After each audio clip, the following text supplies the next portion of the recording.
Hello and welcome back to Waadaplaya Concussion Sub Series. We are going to be previewing India tour of South Africa, where India will play three test matches and three one-day internationals. 2021 for India saw Gabba and Lords as mission domination, and now India moved to Rainbow Nation, where we have never won a test series. And South Africa are also a slightly depleted side because they have a lot of youngsters. And India has never been strong, whether it is bowling department or batting department. Will Vihari get a chance? Will India fast bowlers make it to the all-time greats? Will South Africa upset India? To talk about it all, we are ultra privileged because we have two former India cricketers, Saba Karim sir, who is returning back on our show, and V Raman sir, who is making our debut on Waadaplaya Concussion Sub Series. And fun fact, India won the first ODI versus South Africa ever because of innings of W. Raman sir in Centurion. So very privileged. Welcome to the show. And we have Adi from San Fran, Anil from Surat, and Shraddha from Salem joining in as well today. Welcome, everyone. Thank you, Suman. Nice of you to do such an introduction, but nonetheless, it's my pleasure to be here. Thank you, Sabah sir. Thank you. Thanks, Suman. And look forward to a very healthy interaction. Sure, sure. Shraddha, take it away. Sure. Sir, as Suman rightly said, India haven't won a test series in South Africa and with no warm up games also. So, what do you think we can expect out of this three match test series? Let WV go first. See, this is going to be one series where both teams will be tested in several ways. The fact of the matter is that the South African side by itself is unsettled. They've had a lot of issues. And as far as the Indian team is concerned, they need to try and adapt quickly and get on with things. And South Africa has always been a tough country to play cricket in because they play it hard and they got a rich culture as far as cricket is concerned. They have a rich history too, which means that it's a very proud cricketing nation. And they are a good side at home, and that means that India will be challenged. It's not that it's going to be a kind of a walk in the park. They will be challenged, but we've seen the Indian team, overcoming challenges and embracing challenges remarkably well, and coming out from nowhere back into the series, going on to win. And that's been the hallmark of this side in the last couple of years, which means that the hopes will definitely be high as far as the Indian fans are concerned. In all, if you ask me, this series can provide a lot of upsets and excitement, and at the same time, we can look at some quality cricket too.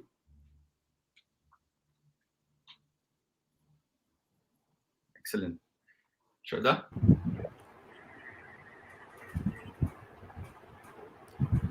Thank you for that, sir. So, definitely looking forward to some great cricket for this three match test series that is going to be starting very soon. And the other one I wanted to ask to you is that the form of Ajinkya Rahane and Cheteshwar Pujara. So we know that these two quality bats, they have been amazing for the India in Test cricket. But in the recent times, they haven't uh, had the best of times with the bat. So would you be very much concerned about these two players, and do you think Shreyas Iyer, who did very well in the test match on his debut against New Zealand, and even Priyank Panchal, who has played 100 first class games, will get a chance to play in this three match test series, replacing either of these players? Well, this is a matter of concern for the Indian side. One, they're traveling to South Africa. That's one place where India has not won a test series before. But as WV has rightly put across, it is going to be a huge challenge. But I do feel that we have the right kind of players and the right kind of experience to do well this time around in South Africa and finally clear this frontier also. Having said that, there are a number of contenders who are vying for a spot in the 11. We know what Shreyas Iyer has done and what he's capable of doing. He has an excellent red ball cricket career record in India and the domestic circuit. You talked about Priyank Panchal, but I think Priyank Panchal's name will come later. First up, Rohit Sharma is not traveling with the side. Again, it's going to be a big blow for the Indian Test side. But they do have Mayank Agarwal and KL Rahul, who I believe should open the innings. Number three, the way I look at it, there is a strong possibility that Chitesh Pujara may play at number three. Now, it's going to be the way I look at it, I feel there are three players in the mix for that number five spot. One is Ajinkya Rahane, number two is Shreyas Iyer, number three is Hanuma Vihari. So I think it all depends on the team management and the way they prepare. Although they are not playing any practice game before the first test match, but at times you go by what you see in the practice sessions. And I think that is a call which Rahul Dravid and Virat Kohli will have to take.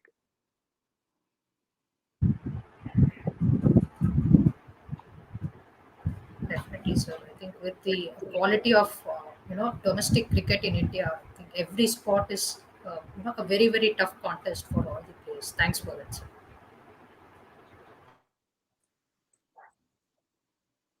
Okay.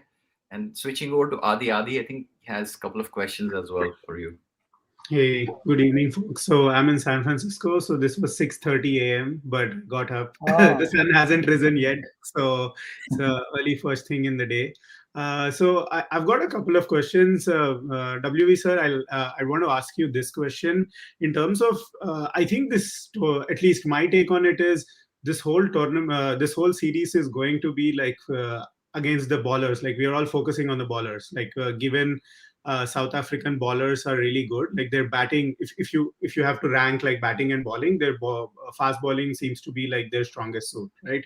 So Rabada and Norche, we've seen them perform in the IPL as well, or anywhere they travel. They're like top class, high quality fast bowlers. And one thing I also like with South Africa is they also have like left arm seamers as well, right? Like you've got Marco Jansen in the squad and also Hendricks. So they've got all this variety, and then there's NGD as well, who's like tall again, it hits the deck hard. So how do you see like our batsmen coping up? Or again, coming back to the point, we haven't gotten that much of a chance or time to acclimatize. Ideally, would have been if we had like the ODI series before and the test matches later, so that our players could get some time. What's your take on that and the South African bowling attack? See, they've got a formidable bowling lineup, but at the same time, the Indian batters have the experience as a unit. They have a lot of experience. They have the wherewithal. But what will be critical is the kind of mindset each individual plays in this series. Because enough and more has been said about Pujara and Rahane. In case both of them play, what is really going to be important is the kind of approach they're going to adopt when they get out to bat. I've always stressed on the fact that Pujara should look at playing more shots. I'm not asking him to, just throw his bat around. What he does is he bats in a very fixed manner. When he goes out the first up, if you see the first 1 hour, there are numerous occasions where he's tap ball close deliveries which have been right under the bat. Yes, you do that at a time when you're really playing for your place once in a while, or when you know you're not really moving well or you're not feeling confident, you say, okay, let me hang in there for a while. And then once I get going, I'll play more shots. But the reason why Pujara himself is finding it difficult at times is due to the reason that he misses out on quite a few opportunities to score some runs. So, for example, if there's an innings where he bats, let's say 3.5 hours, he gets to 60, 70. If he were to play shots when the opportunities are there, he would probably comfortably end up getting 100 or even closer to 100. Then the equation becomes different. The other side of the coin is that if you play shots and get boundaries when the opportunities present themselves, what it does to the bowler is also that he knows that he can't dish out any rubbish and get away with it.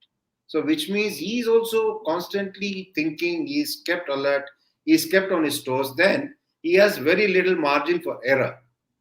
And as far as Rahane is concerned, I think there's been a ploy that has been employed against him in recent times. I think the New Zealand fast bowler started his first up over a couple of years ago. They try and ping it in short if they can't get him early on by bowling a fuller length. He's played enough international cricket for him to back himself and play the pull shot. Uh, there comes a time in a batsman's career, whether it's early in his career or later in his career, or when he's at his peak, he's got to decide that he's got to have more options. For example, Rahul Dravid, the coach of the team, when he came into the Indian side, he was not the greatest of pullers, but he worked on it. He developed that option, and look what he did once he was settled. He would pull any bowler, but he'd also pick the bowlers that he was going to play the pull shot against. So similarly, Rahane has to do that, and it is all going to boil down to the kind of mindset and the approach of the batters against the South African attack. Definitely, they have the experience, they have the technique, they have the wherewithal, they have the numbers behind them, but it's all about what it is that you're going to do when it is really a challenging situation, not only to you individually, but also for a batting unit as a whole, because you're missing out on one of the main players now. Rohit Sharma is not going to be there, which means there's going to be additional responsibility on the other experienced batters. Got it. Makes sense. Yeah. And most of these batters have already played there, so they know the conditions, right? So hopefully that works, right? So then, Saba sir, for you, I had a question on in terms of India's bowling attack. At least I strongly believe that this is the best ever bowling attack and the squad depth we've ever had in terms of fast bowling depth, and resources. But one concern I see is we don't have a left arm pace bowler. Our attack kind of is like everyone is right arm, take it from Bumrah, Shami, Ishan, Siraj, everyone, right? That's that lack of variation. Do you feel is that going to be a concern? Will we become like too unidimensional? Whenever India has toured abroad, I think it's been a long time that we've had a regular left arm seamer. And correct me if I'm wrong, I think after Zahir Khan retired, we haven't had an exceptional left arm seam bowler. Although there are a number of youngsters in the fray now, and I'm sure the national selectors are looking around um, to find a left arm seamer who can play red ball cricket for India. We have found some young pace bowlers who have done well with white ball cricket, namely Chetan Sakaria, you have T. Natarajan, then you have Arshdeep Singh. These are those upcoming left arm seamers. If you recall, I think Khalil Ahmed was another left arm seamer whom India had invested. Now he's trying to come back after injury. Um, but it's more important to have a well balanced attack. Even if you don't have a left arm seamer, um, have we covered all our bases? And when I look at India's bowling attack, I see that India has done that. On this tour, I think India has taken 6 pace bowlers. So you have Bumrah, who's a different sort of a bowler altogether. Then you have Mohammad Siraj, who hustles the bowlers, who's so relentless in his approach, always there to pick wickets. So I mean that's the kind of combination India has. Plus you have R Ashwin. So I think what it is more important for Virat and Rahul Dravid to see whether when they pick the 11 that you're able to cover all the bases. Do you have pace bowlers who can bowl well to lefthanders and to right-handers? Do you have pace bowlers who can be multi-dimensional in their length? Because all that are kind of requisite for South African conditions. So yes, I do believe that India is capable of doing well in South Africa. We have the right kind of pace bowlers and a top quality spinner who are capable of doing well against South Africa. And I think more importantly, India now will have to decide whether they want to go in with 5 bowlers or 4 bowlers. That's the kind of strategy which both Virat and Dravid look into, because with Ravi Shastri and Virat Kohli, it was made very clear that they'd always go in with 5 bowlers and 6 batters. But and this kind of a combination has done really well for India. So there's a strong possibility that India may continue with this kind of formation because they have tasted success before in overseas conditions. So, Raman sir, Ashwin won't stand a chance going into the overseas test matches. No, he will play. Yeah. They will. If they go with 5 fast bowlers, then so are we saying Ashwin will be the No, sixth? I'm talking about 5 bowlers. I'm not talking about Okay. 5 pace bowlers. 5 bowlers, maybe I was thinking, W sir, your thoughts on this? Maybe they will play Ashwin and Shardul because the other fast bowlers, the tail becomes pretty long. If we play like, let's say, Ishant, Umesh, Siraj, and Bumrah, like, let's say, or Shami, right? All of them can't hang around with the bat that long. So do you think it makes sense to play Ashwin and Shardul? Yeah, I think they will go with the five bowlers, primarily for the simple reason that it gives them options, as these bowlers can bat well enough. Excuse me, somebody at the door. No problem. Yes, Saba, I was referring to the overseas conditions, right? From Ashwin's point of view, we've seen that, especially in England, even though he was in prime form, getting a spinner in on a fast bowling conditions was a question mark. So that's why I was looking to see, will they take a chance or Yeah, will it continue with but here Ashwin? India is carrying only two spinners, and both are off spinners.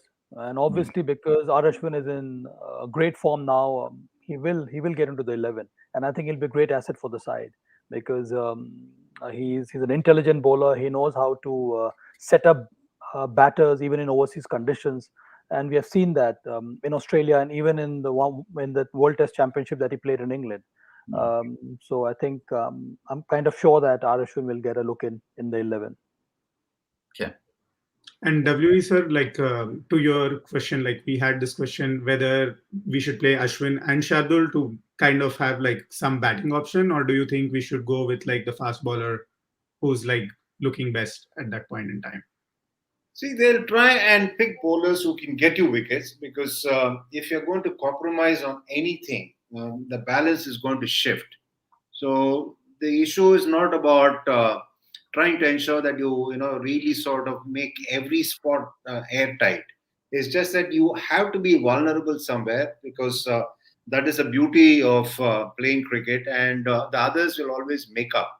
For example, you have keepers in the side now currently who are good batters. Ashwin is definitely going to play because they cannot play an all pace attack. And if they play five bowlers, they need to have a spinner, which will be Ashwin. So Ashwin can bat.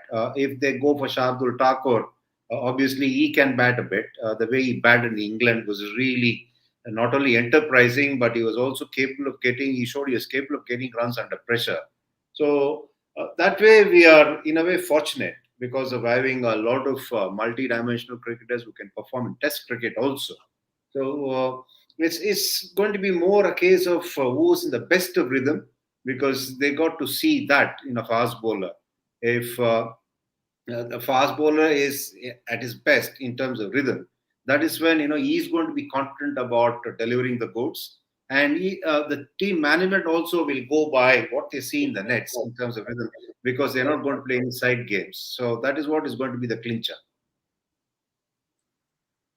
Got it. That makes sense. And then just a couple of days ago, we got like this announcement that KL Rahul will be our vice captain. So I personally was a bit surprised by that. Like, I was thinking maybe it could have been Ashwin, or again, maybe they don't have the clarity that they will play him in all three tests. That's why maybe they did not want to make him vice captain, or maybe he's not like, he's older than Kohli and Rohit. So again, age factor. Or then I was thinking, hey, why not Rishabh Pant? Like, he's the only other player who is, whose spot is kind of locked in our playing 11. So, Saba sir, first, I want to hear your thoughts on the vice captaincy announcement.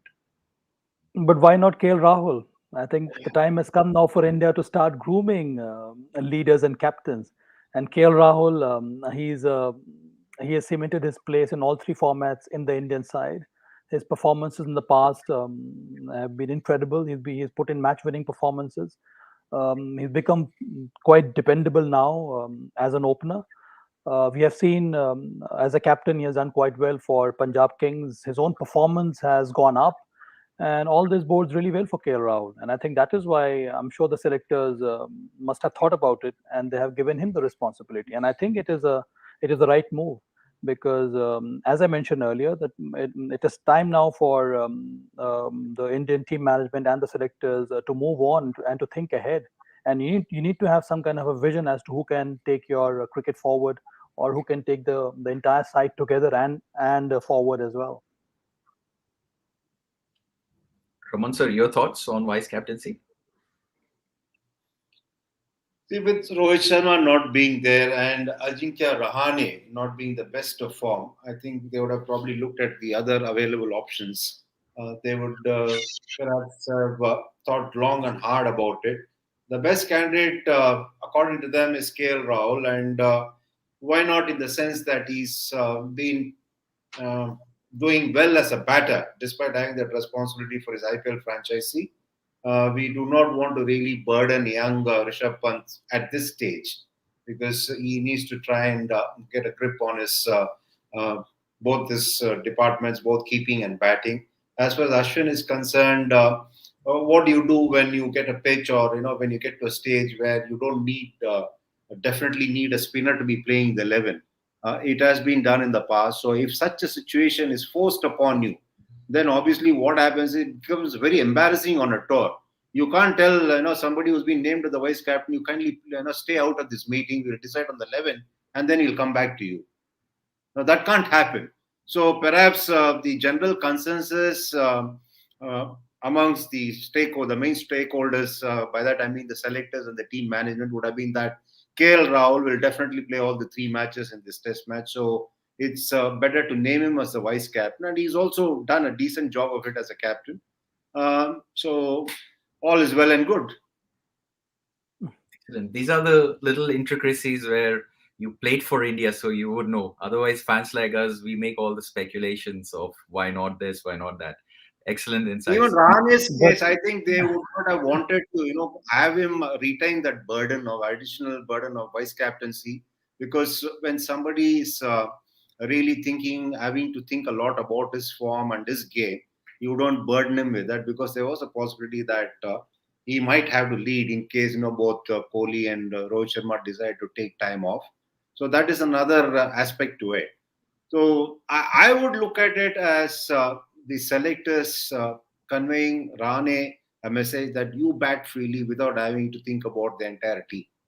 Because I won't look at it as a warning to Rane, or this is one way they're conveying, okay, boss, you're not going to be playing, year after. Brilliant insights. Anil? So finally coming, what do you expect of the score line? The final score line for the test match. Do we see the same score line as per the last series 2-1, or do we see something else?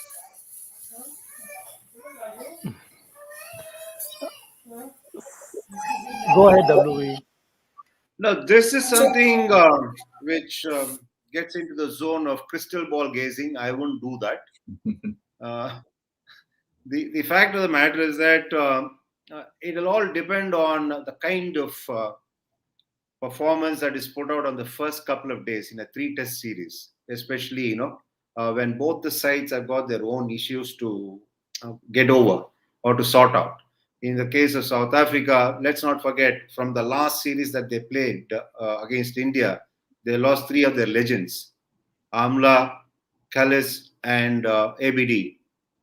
So which means psychologically they'll also think, they're not as strong as they were when they beat India last time around.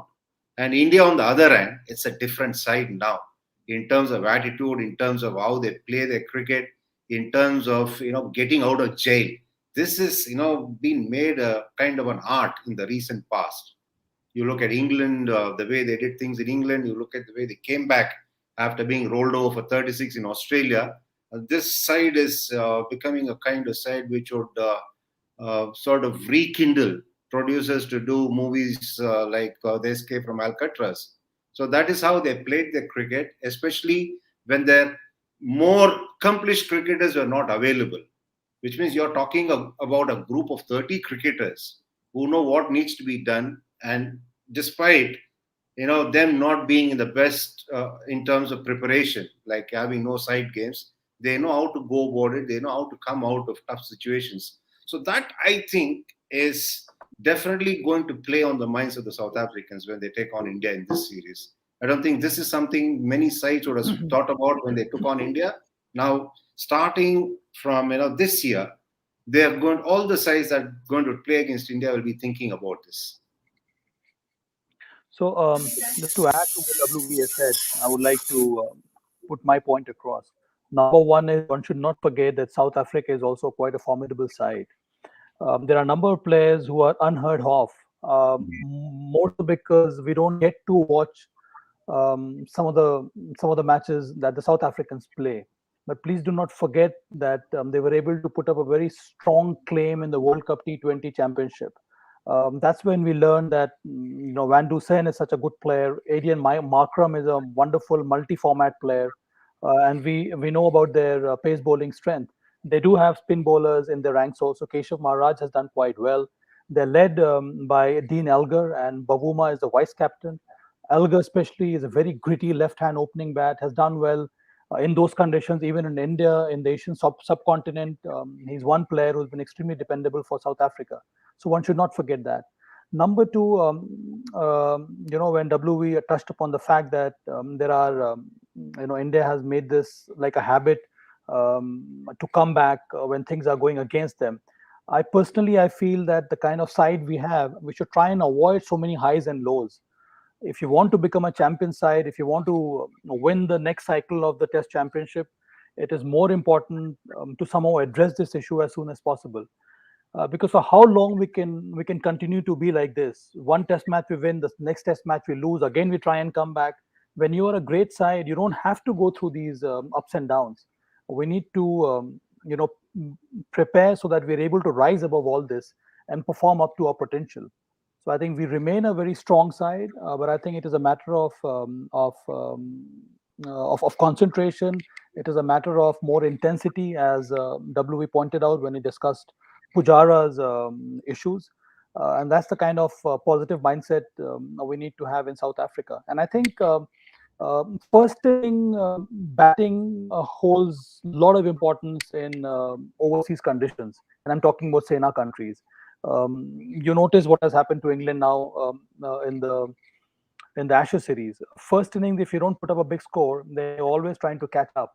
And I think India has to ensure that whether we win the toss, bat first, we lose the toss, bat second, whatever may be the condition, we need to put up a big score in the first innings. And I think that will put us in a very healthy position, and from there we can dictate the match and win the Test match as well as the series. Just a quick point. I'll only be appraised these days with the Indian batting lineup against a side which has good spinners. I don't know the quality of spinners that South Africa has, because I have seen them not really bat as well as they can against top quality spinners. It's not the fast bowlers who I'm really worried about that can trouble the Indian batters, but it's more about quality spinners that can really make an impact or can have an influence over the Indian batters. Understood, sir. Thank you. My next question was about again ODI series prediction, but I Suman, think I'm gonna. Suman, you'll have to excuse me because I have Sure. to join Go ahead, Siva. Thanks for another joining channel in. show. Yeah, really Thank you so appreciate much. it. Such a Almost done. pleasure talking to all of you. And please do not forget that cricket is alive in Peking because the cricket fans, just like all of you. So keep supporting Indian team, and hopefully Indian side to do well on the South African tour. Bye Thank from you, my Siva. side. Bye bye. Thank you very much. Thank you, sir. The Cheers, WV. Soon. multi-dimensional character I know is Saba Karim. See you. See you. Good night. See you. Thank Good you. night, sir. See you, Sabs. Bye. So, Raman sir, my next question was about the ODI series prediction. So, I'm not going to ask that, but what I'm going to ask is Rohit Sharma. He was announced as the captain, but there are chances that he may not play the series. So, whom do we expect to be the captain and the vice captain? Would it be KL Rahul stepping up as the captain, or do we see someone else? I think it will also be decided when the situation is there where it's time for you to decide. There's no point in thinking of crossing the bridge before you get there. The selectors have enough time, and they also not announced the side as yet, which means it's an indication that they're going to wait and announce only when they have to. And any comments about ODI series preparations, about the playing 11, because it's been time for since we last played a proper ODI series. I think the last one was in November in Australia, if I remember correctly. So any comments there? See, we like to realize and also remind ourselves of the fact that these are challenging times. Plans have been made much earlier. There's always been the norm. These series and these schedules are decided much in advance. But because of what is happening on a weekly basis or on a monthly basis or on a daily basis, even with regard to the pandemic, you got several challenges being posed by this pandemic. You got to sort of really be very flexible in your plans. You can't really think of being very rigid. You got to be flexible. You also have to be uh, prepared to make some compromises.